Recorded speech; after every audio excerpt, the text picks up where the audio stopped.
Boa noite a todos, sejam todos bem-vindos a essa casa, né? Hoje eu me propus a falar sobre a lei do amor.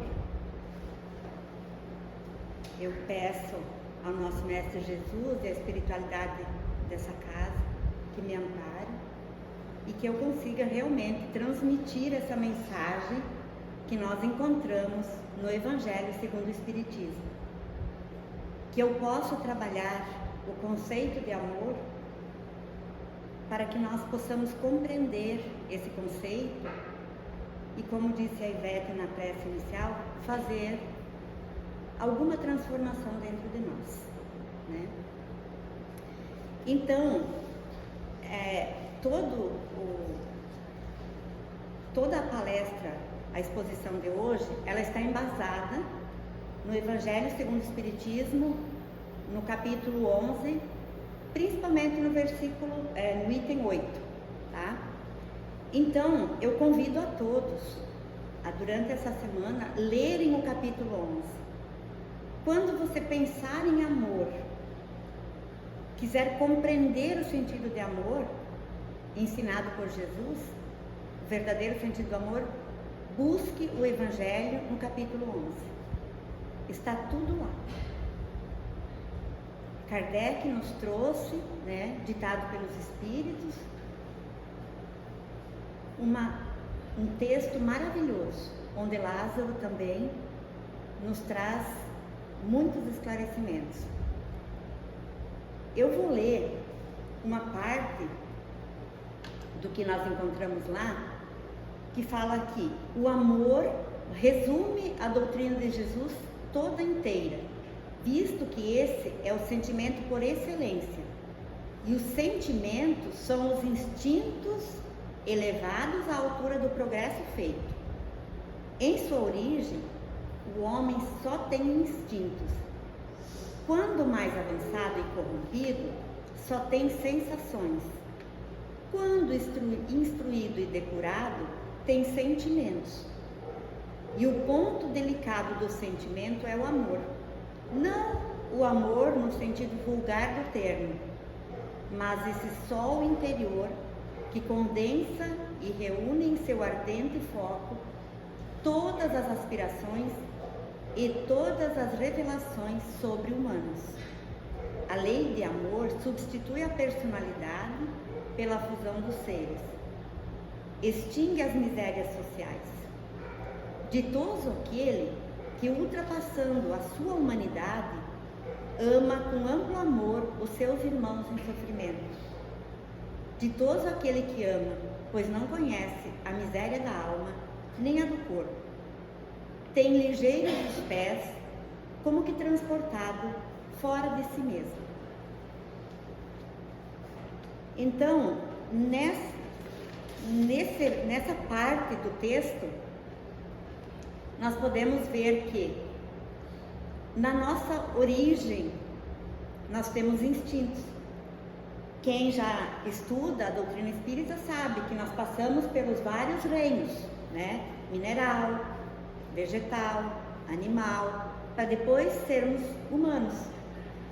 E quando estamos no reino animal, nós lutamos pela sobrevivência.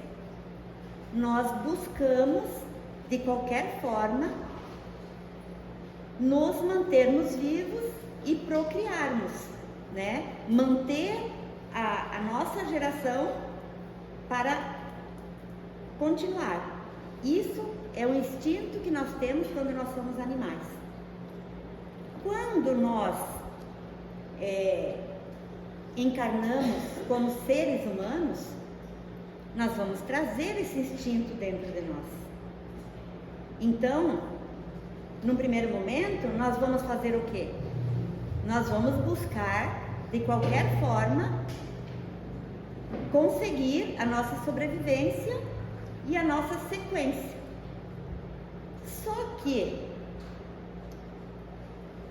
muitos demoram muito para passar dessa fase, né? E aí nós temos pessoas que fazem de tudo para subir na vida, para ser como é que eu vou dizer assim, o animal, normalmente quando existe o acasalamento, a fêmea ela procura o macho mais forte, né? E nós, seres humanos, nós vamos querer mostrar para o nosso companheiro, para a nossa companheira, que nós somos esse ser que ainda consegue dar conta e oferecer toda a sobrevivência. Então, muitas vezes nós confundimos esses sentimentos e nós vamos avançando, errando muito, porque aí nós queremos ter dinheiro de qualquer forma, né? Muitas vezes nós pisamos, subimos, sem olhar a quem nós estamos pisando, né? Então, muitas vezes a gente erra muito, né? Quando nós estamos, então, num período um pouco mais avançado, nós vamos ter as sensações. Nas sensações, nós vamos já ter, né, o desenvolvimento do pensamento contínuo. Então, nós já estamos com um raciocínio mais complexo. Nós temos a inteligência.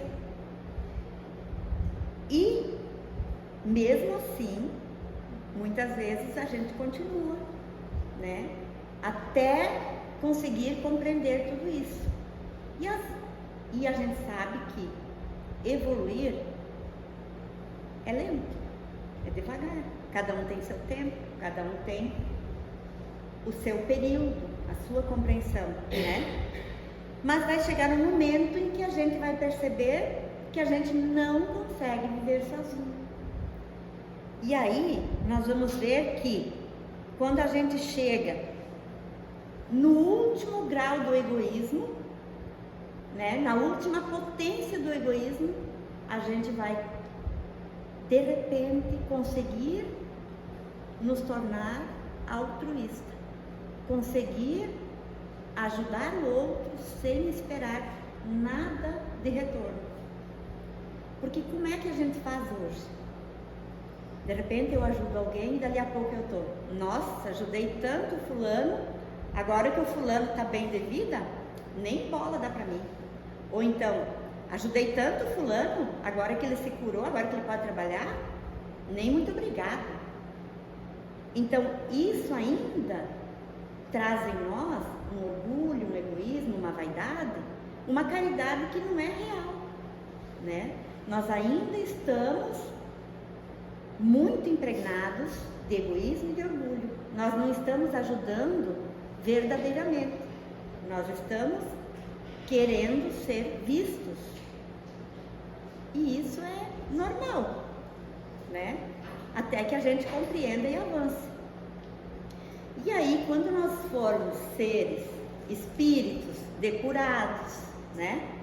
Espíritos instruídos, nós compreenderemos o verdadeiro sentimento, que é o amor. E nós vamos ver ainda ali que Lázaro, eu vou ler o que diz aqui embaixo, o amor resume a doutrina de Jesus toda inteira, que foi o que eu li antes, né? Visto que esse é o sentimento por excelência, e os sentimentos são os instintos elevados à altura do progresso feito. Então, quando eu chegar no amor, é porque eu consegui desenvolver o meu instinto até chegar no verdadeiro sentido do amor, né?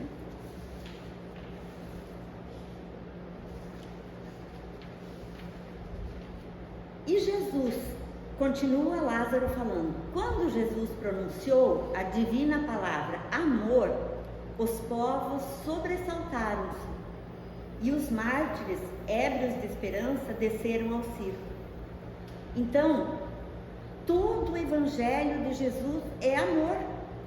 Jesus, ele foi o exemplo puro de amor, de renúncia, de perdão, bondade, mansidão, paciência, resignação, gratidão, sacrifício, né? E muitas vezes nós estamos andando num caminho de asfalto, de terra boa, né? Um caminho bom, bem construído, e de repente nós nos desviamos e vamos para uma estrada toda esburracada. esburacado, né? Com isso, eu estou querendo dar um exemplo aqui. Às vezes a gente já compreendeu algumas coisas, estamos fazendo um caminho, mas de repente aparece uma prova e nós nos desviamos daquele caminho. E aí nós levamos um solavanco muitas vezes, né? Para acordarmos. E no momento que nós levamos esse solavanco, muitas vezes nós nos revoltamos e dizemos que Deus está nos castigando, né? Esse solavanco às vezes pode ser uma doença, pode ser perder meus bens, uma enchente onde eu fico sem nada, não sei. Alguma coisa que vem para me chamar a atenção para que eu volte para esse caminho, para os ensinamentos de Jesus. Só que nós temos que entender que Deus não castiga ninguém. A nossa consciência é que nos cobra o que nós erramos, que caminho nós já trilhamos. Nós somos seres eternos, nós não somos espíritos novinhos. Se fosse a nossa primeira encarnação, com certeza não estaríamos no planeta Terra, nós estaríamos ainda num período anterior, né? Estamos aqui porque já estamos num planeta de provas e expiações. Então, sinal que não somos tão novinhos assim, né? Mas todo o nosso aprendizado, ele vai nos encaminhar a que nós compreendamos o sentido do amor, que nós tenhamos o amor dentro de nós, que nós sejamos amor, né?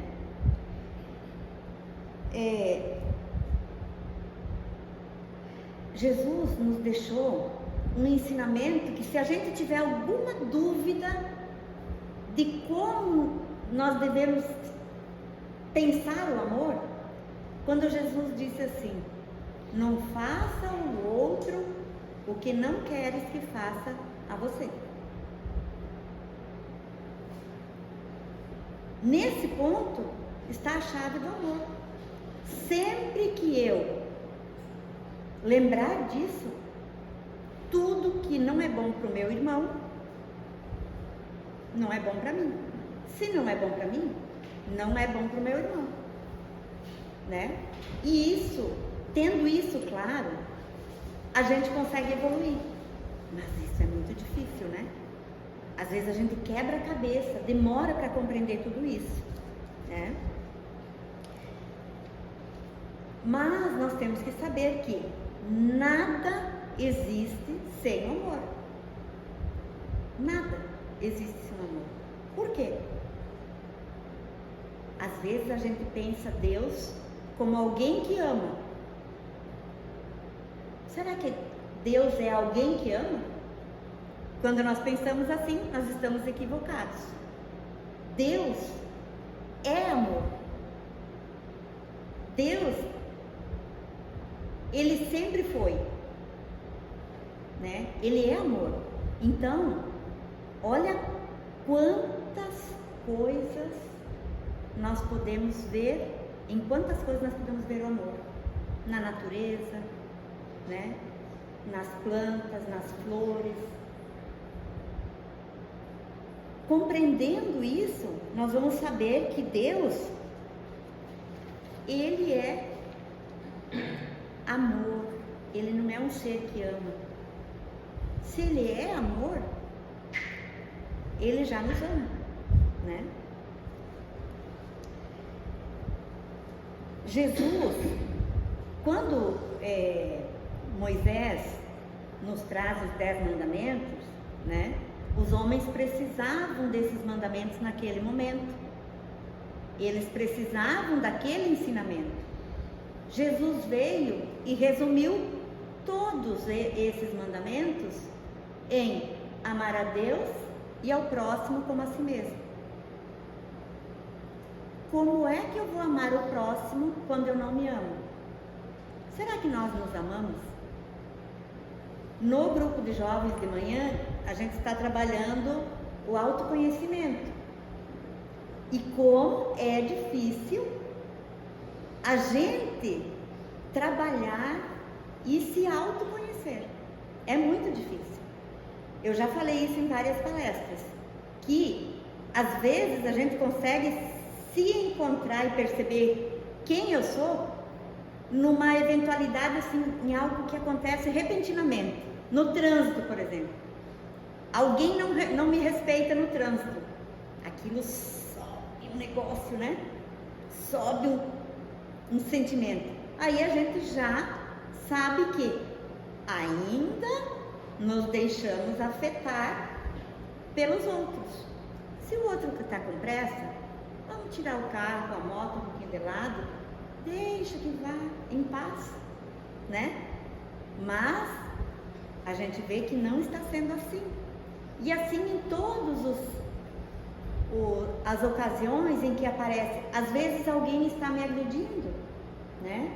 Eu sei que muitas vezes a gente pode até saber que nós não somos aquilo que estão dizendo, que nós não merecemos aquilo. Mas se o nosso irmão ainda não enxerga, né? Oremos por ele. É fácil? Não. A primeira coisa que sobe é a água, né? E quando nós sentimos raiva, mágoa, esses sentimentos, eles vão produzindo uma toxina que vai ser levada para o nosso sangue. E nós é que estamos nos contaminando. Muitas vezes o nosso irmão nem se atinge com os nossos sentimentos, né? Nem sente nada. Mas, então, lógico, nós temos no Livro dos Espíritos, na última questão, na questão 919, Santo Agostinho nos dá um roteiro para nos autoconhecermos. A gente tem um roteiro. Quantos de nós já lemos a questão 919? Quantos de nós fazemos toda noite o que Santo Agostinho nos conduz à reflexão, né? Ou quantos de nós ao acordar lembramos de nos colocar em oração e pensar como será o meu dia hoje? Como eu serei hoje para ser melhor do que ontem, né?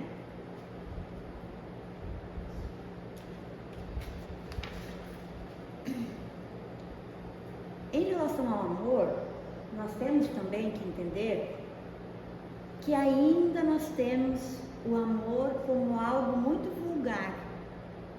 Nós temos o amor como posse. Amor de apego. Vamos pensar na união de dois seres, pelo casamento, pelo namoro. Muitos se sentem donos do companheiro ou da companheira, né? Vamos um pouquinho além. Os nossos filhos, eles são nossos. Nós aceitamos recebê-los, conduzi-los, ensinar, né, a lei de amor, as leis de Jesus, as leis divinas, mas vai chegar um dia que eles vão alçar voo, eles vão viver por eles mesmos, né? Então, nós temos que pensar um pouco em relação a tudo isso, em relação a esse amor apego. Quando alguém desencarna, tem pessoa que passa a não viver mais, está respirando, mas não vive mais, porque não aceita a separação. Mas cada um é individual, a caminhada é de cada um, ninguém é dono de ninguém. Só que a gente vive muito isso ainda, esse amor apego. E eu digo isso que não é fácil, né? Eu sei que não é fácil. Quando os meus filhos saíram de casa, que os dois saíram, eu vivi a síndrome do ninho vazio violentamente.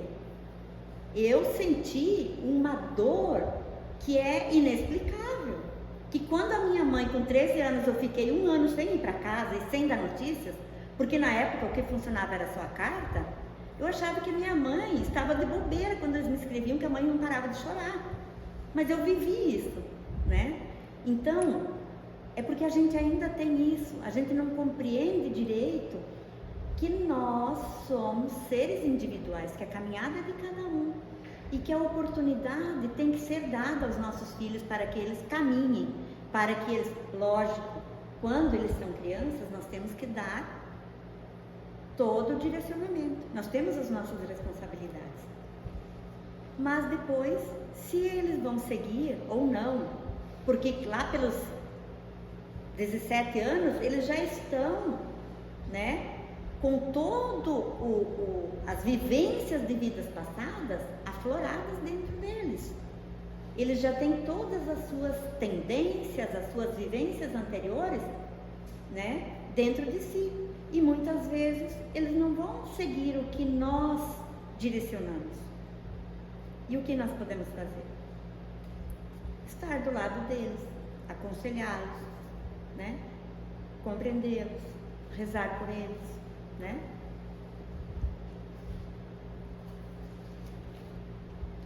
E ainda nós temos o caso de filhos, né? Que ficam às vezes, hoje está muito comum filhos ficarem até os 40 anos em casa, porque os pais não desapegam, porque o filho também não desapega, né? E isso é saudável? Não, não é saudável, né?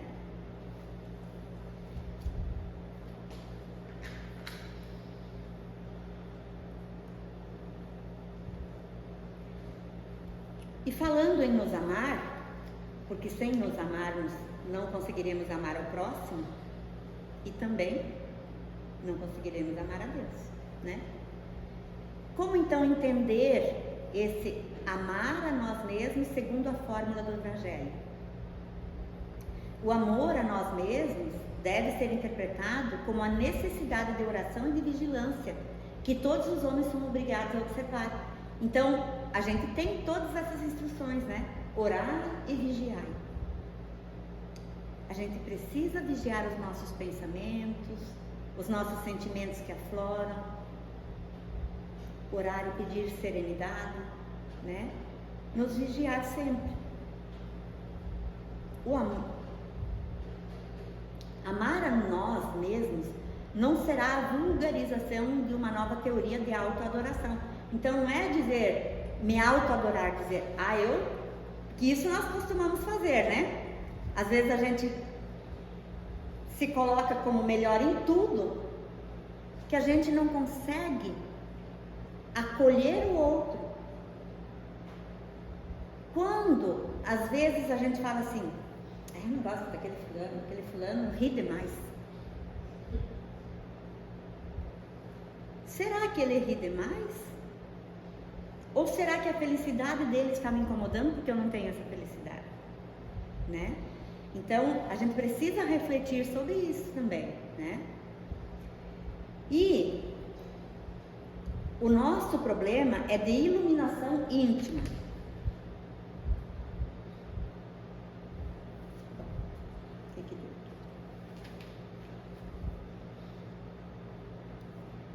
O nosso problema, deixa eu voltar aqui. O nosso problema é de iluminação íntima, na marcha para Deus. Esse amor, portanto, deve traduzir-se em... Então, o que a gente tem que fazer para nós aprendermos a nos amar, né? Precisa do esforço próprio. Não adianta minha mãe e meu pai ficar de joelhos rezando por mim o dia inteiro. Eu preciso fazer esse esforço, né? Autoeducação. Eu falava hoje de manhã com os meus evangelizandos que às vezes a gente tem um colega que nos incomoda muito e que às vezes a gente dá um rompante e devolve, né, na mesma moeda, na mesma agressividade. Mas a gente precisa se educar a, naquele momento, dar uma respirada, respira pela segunda vez, não precisa nem contar até 10. Depois da primeira respirada profunda, o teu pensamento já vai dar uma modificada. E aí você vai esperar o momento certo para dizer aquilo que você tinha para dizer de outra forma, né? Isso é estar se autoeducando. Nos relacionamentos amorosos, muitas vezes acontecem as brigas, as intrigas, porque na hora da raiva a gente põe para fora coisas que não queria sair da nossa boca. A gente não queria dizer aquilo, né? E se a gente aprender a deixar o outro falar, mesmo que nos machuque, e esperar o momento oportuno para falar aquilo que nós queremos dizer de outra forma, com certeza o nosso relacionamento também vai mudar, né? E também nós temos que observar os nossos deveres, né? Nós não temos só direitos. Obediência às leis de realização e de trabalho, perseverança na fé. Qualquer empecilho a gente já blasfema, fala que Deus não existe, fala que Deus é bom só com outros, comigo ele me abandonou, né? E também precisamos ter o desejo sincero de aprender com o único mestre, que é Jesus Cristo. Ele é o mestre perfeito. Ele nos trouxe os ensinamentos, e se a gente seguir esses ensinamentos, nós nos amaremos o próximo e amaremos a Deus, né? Quem se ilumina cumpre a missão da luz sobre a terra, e a luz não necessita de outros processos para revelar a verdade, senão o de irradiar espontaneamente o tesouro de si mesmo. Necessitamos encarar essa nova fórmula do amor a nós mesmos, conscientes de que todo o bem conseguido por nós em proveito do próximo não é senão o bem da nossa própria alma, em virtude da realidade de uma só lei, que é a do amor, e um só dispensador dos bens, que é Deus. Então, o bem que eu faço a outro retorna para mim, o mal que eu faço a outro retorna para mim. Simples assim, não tem outra saída.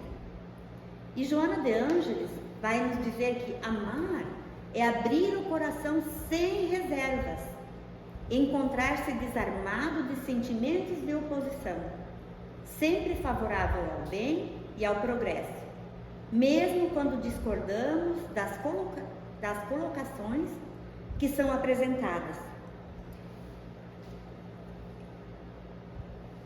Nós conseguimos pensar nas guerras que estão acontecendo sem emitir um sentimento de raiva? Nós conseguimos compreender os nossos irmãos que estão em guerra?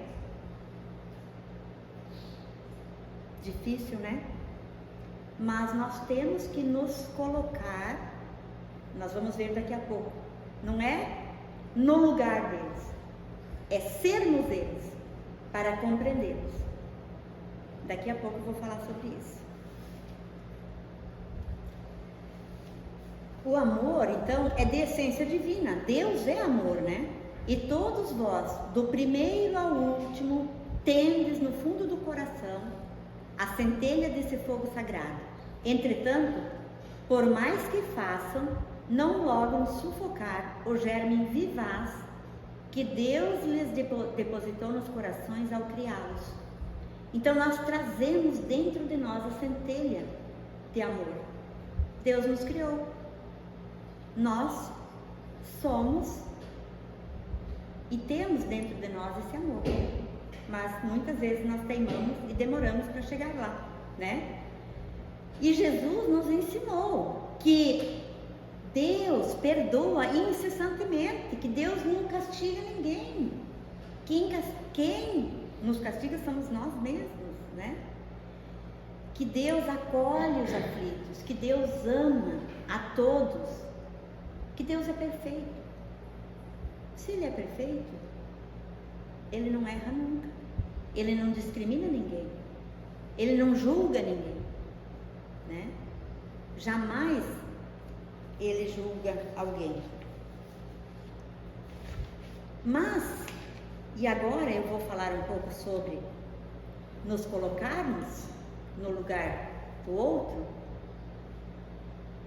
Se a gente pensar nos homens bomba, se eu me colocar no lugar de um deles, né? O que eu vou fazer? Qual é o sentimento que eu tenho? Eu, com as minhas crenças, eu acredito que ele está errado. Então, quando eu me colocar no lugar dele, eu não vou me tornar um homem bomba, porque eu acredito que isso não, que é um julgamento errado, que ele está errado, né? Agora, se eu me tornar ele, por um momento que seja, conseguir internalizar o seu conhecimento, da forma que ele foi criado, com as suas crenças, onde ele acredita que Deus pede a ele que ele faça aquilo, que ele seja um homem bomba, e que através disso ele vai encontrar salvação.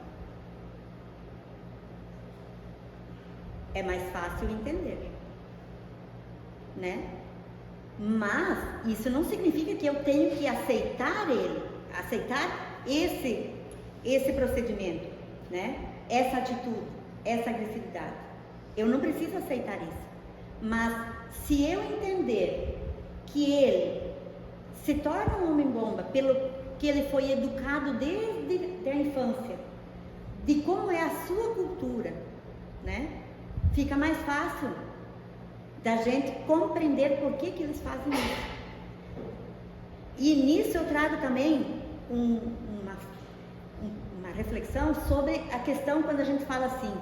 A gente ouve muita gente falando isso. E a nossa região tem um problema sério com isso, né? Quando a gente fala que índio não gosta de trabalhar, né? Mas vamos na origem dos indígenas. Eles não são capitalistas. Aliás, na origem, né? Eles não precisam trabalhar. Eles não exploram ninguém, nem a natureza. Eles retiram apenas o necessário para sobreviver. Eles não têm o que nós pensamos. Eles não pensam como nós. A cultura deles é diferente. Mas nós, capitalistas, fazemos o quê? Condenamos, julgamos, né? Fazemos horrores, exterminamos, né? Mas um dia nós chegaremos no ponto em que todos nós seremos irmãos, todos nós seremos perfeitos e todos nós compreenderemos isso. Estamos num processo, né? E aí, continuando ainda no item 8 do Evangelho, o Espiritismo, a seu turno, vem pronunciar uma segunda palavra do alfabeto divino. Estais atentos, pois, que essa palavra ergue a lápide dos túmulos vazios e a reencarnação, triunfando da morte, revela às criaturas deslumbradas o seu patrimônio intelectual. Já não é ao suplício que ela conduz o homem, conduzo à conquista do seu ser elevado e transfigurado. O sangue resgatou o espírito, e o espírito tem hoje que resgatar da matéria o homem. Então, Kardec, quando ele codifica e traz o que os espíritos ditam, ele não mutilou o ensinamento de Jesus. Ele continua nos trazendo o tripé: Deus, né? Eu e o outro. Kardec continua com o tripé. E isso, né? Com isso ele nos ensina a caridade. O amar a Deus, ao outro e a mim, né? Quando Kardec preserva os ensinamentos de Jesus. E só com a caridade nós poderemos ser felizes. Mas nós temos que ter em mente que nessa encarnação, sinto dizer, nós não teremos felicidade plena. Por mais que nós lutarmos, nós teremos felicidade se nós quisermos. Mas é uma felicidade possível no planeta Terra. A nossa felicidade plena será no mundo espiritual, né? A caridade é o amor em ação. Não é eu fazer algo para ser visto pela sociedade. É fazer porque eu tenho amor pelo próximo. Porque eu vejo que o próximo necessita e que eu posso dar um pouco de mim. Precisa ser em dinheiro? Em valor material? Não. Às vezes eu parar para conversar com alguém é o suficiente, né? Às vezes você evita que uma pessoa chegue ao suicídio se você der um minutinho de fala com ela. Às vezes uma palavra que você falar vai estar lá na mente dela e ela muda o seu pensamento. Então a caridade, ela, né, é amor, a verdadeira caridade, né? E quando a gente fala em caridade, normalmente a gente busca no dicionário o significado, mas no dicionário a gente tem o sentido de caridade segundo as leis humanas.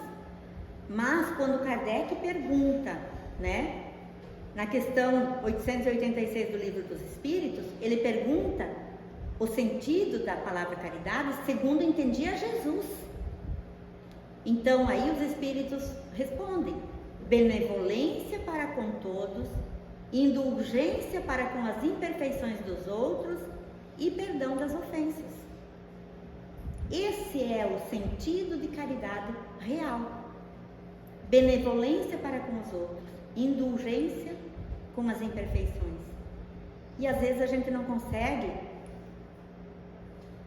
compreender as imperfeições do nosso companheiro, da nossa companheira, do nosso filho, do nosso vizinho, do nosso irmão, do nosso pai, da nossa mãe, né? A gente não consegue às vezes perdoar uma fala de alguém que a gente tinha grande consideração. Então, essas reflexões são para a gente pensar sobre tudo isso, né? E o que é o amor, então? O amor é solidariedade, fraternidade, é a verdadeira caridade.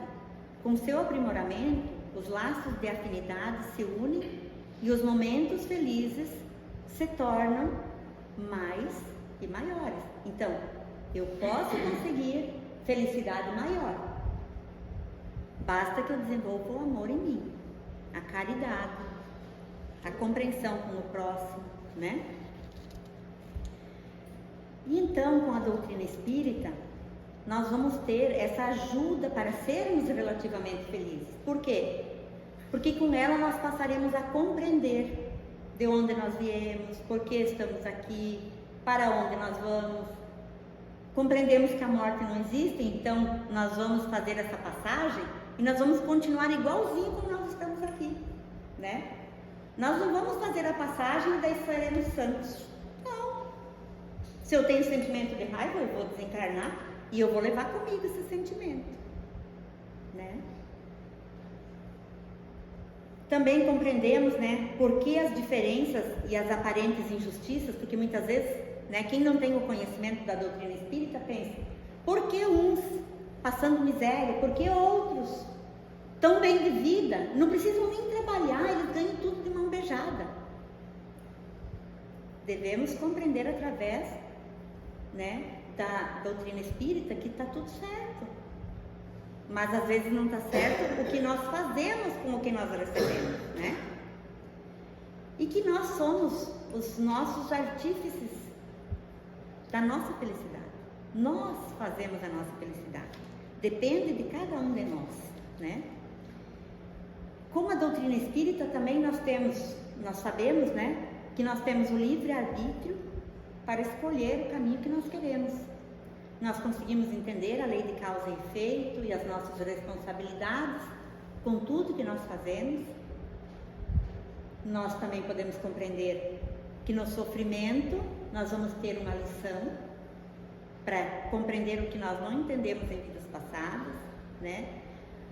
A reencarnação, né, como uma oportunidade de uma nova caminhada. Na mediunidade nós vamos ter o consolo, o esclarecimento, né, a instrução para compreender os nossos irmãos que erraram, que ainda estão em perturbação, que ainda precisam entender que desencarnaram, que precisam seguir, né? E também na lei de evolução, a perfectibilidade. Nós um dia seremos anjos. Nós um dia seremos perfeitos. Não ficaremos eternamente no fogo do inferno. Um dia seremos anjos, né? E na reforma íntima nós temos o caminho, né? A porta estreita. Porque a porta larga, muitas vezes, nós entramos naquela estrada cheia de buracos e que nós teremos que levar um novo solavanco para retornar para a estrada perfeita, né? Então, nós podemos escolher o que nós queremos fazer a partir de hoje.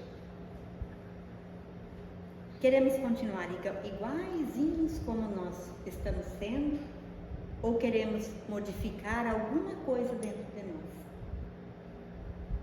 Então, eu deixo a dica para que vocês, quem tiver interesse, leia o capítulo 19, aliás, o capítulo 11 do Evangelho segundo o Espiritismo, que leia a última pergunta do Livro dos Espíritos, o roteiro que Santo Agostinho nos traz para que a gente se modifique, se conheça e consiga caminhar.